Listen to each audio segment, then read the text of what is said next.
Hi, this is Terry from Fabric Junction in the beautiful city of Sturgis, South Dakota. Today I'm going to show you how to create a shadow. This came about when I would see the quilts done with shadows, but I wanted them made to fit a specific size of block, and the patterns were so different that I thought, how can I profile my blocks? So I came up with a simple little formula on how much shadow you need to put on there to create this great look. So going through my miscellaneous, I'm not even sure I can call it a stash. This is left over from a different project. I found these squares of Clifford the dog and decided this will make a great quilt. And I want to put a shadow on it. But as you can see in this case, I'm using different colors because it is going into a child's quilt. So the first thing I did is I cut my squares and I gave myself a 1/4 inch seam allowance. So then I measured my block, and this one happens to be 5.5. So my rule of thumb on how big a shadow I need to make is 1/3 of what the block is. Well, we all know 2 does not go into 5.5 very easy. So I went up to 6. That gave me a 2-inch strip, and I thought, I don't even have to add a seam allowance because I went upwards in my figuring. So a 2-inch strip is ideal, and with it, this is the shadow that I ended up with, and in proportion to my block, that looks like it's correct. I mean, so 1/3 of your block works.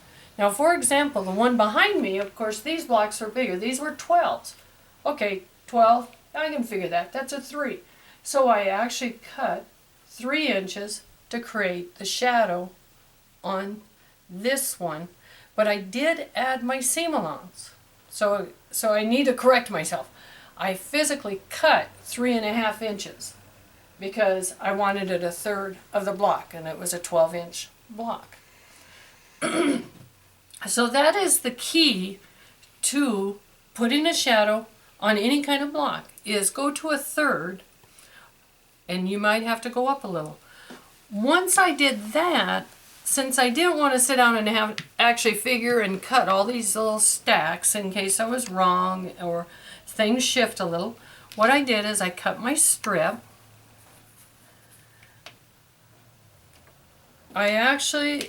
The little squares that you need to fill in to cast your shadow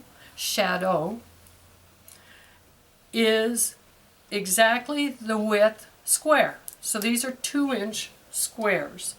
These would have been 3.5. And what I did is stitched my square, one on each end of the strip.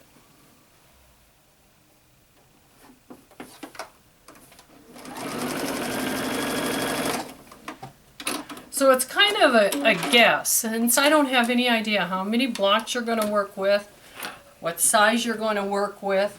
This just kind of gives you a rough idea, and if you want to do a kind of a mock-up to try and then figure out the yardage.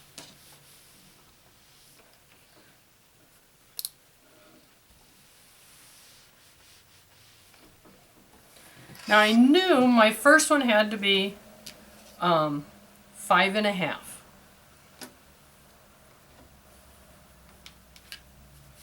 So I laid it on my board. Let me grab my ruler.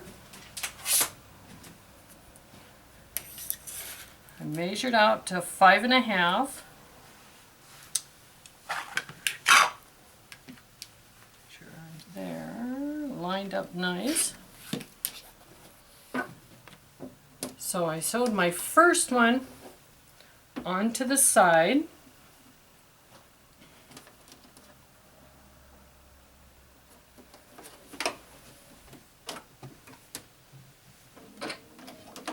Oops.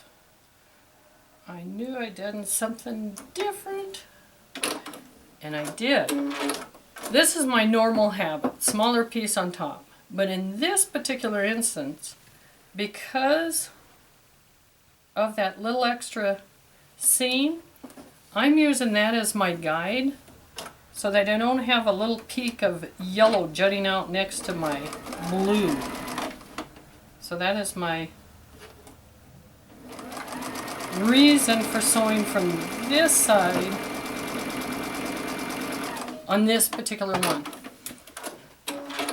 So as you can see, I don't have any yellow jutting out, and I didn't want that to distract from my squares.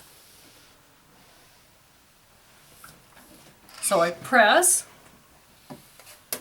Now I can do the math to know the exact size that I need for this, but because I've sewn this one on, all I had to do was measure it, and it measures 7, which is the correct math.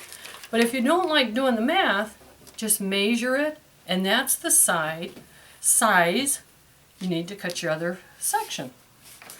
Write down your notes that your first one you're cutting at 5.5, and then your second one you're cutting at 7.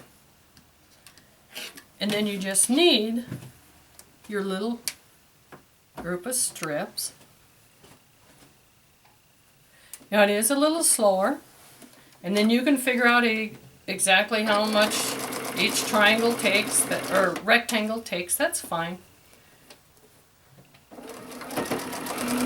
But sometimes